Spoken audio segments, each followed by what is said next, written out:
Multiplying vectors by a scalar quantity is the easiest multiplication. If we have a vector, and we'll call it vector, let's call it D, and we can multiply D times a half and we get a half D.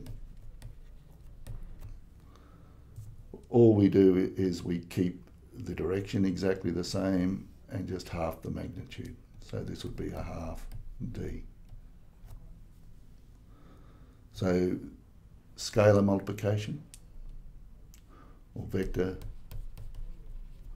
multiplied by a scalar quantity,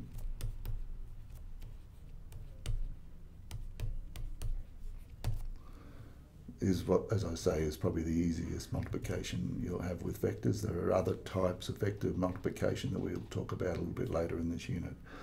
So all we do is, when we multiply vectors together, we multiply the scalar quantity times the vector, and the resultant ends up being a vector with exactly, in this case, half the magnitude. Likewise, if we add vector A here, and we've got 2A, we'll say 3A, let's use something a bit different.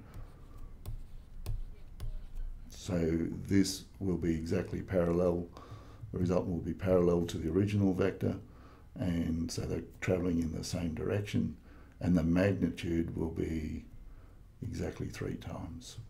So scalar multiplication by a scalar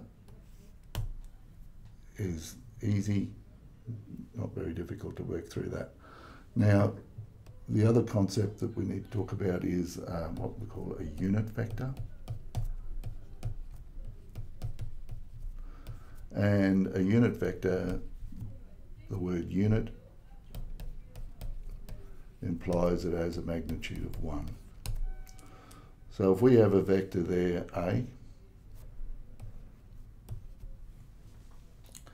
and we want to get a unit vector, so if this is, say, 5 units, we want a vector that's only got 1 unit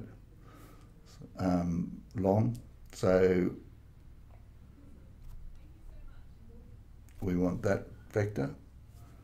Now, all we've got to do, if this has a magnitude of A, we want to divide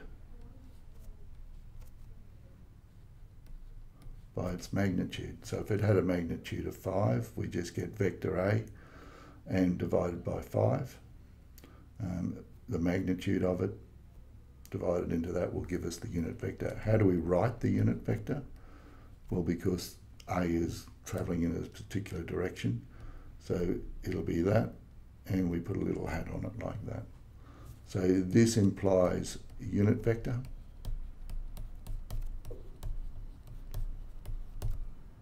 The little hat on the top means it's a unit vector.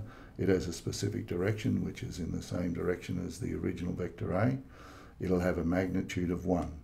So there is a rule that you can learn, that the unit vector is equal to the original vector divided by the magnitude of the vector, and that'll give you a unit vector in the direction of the original.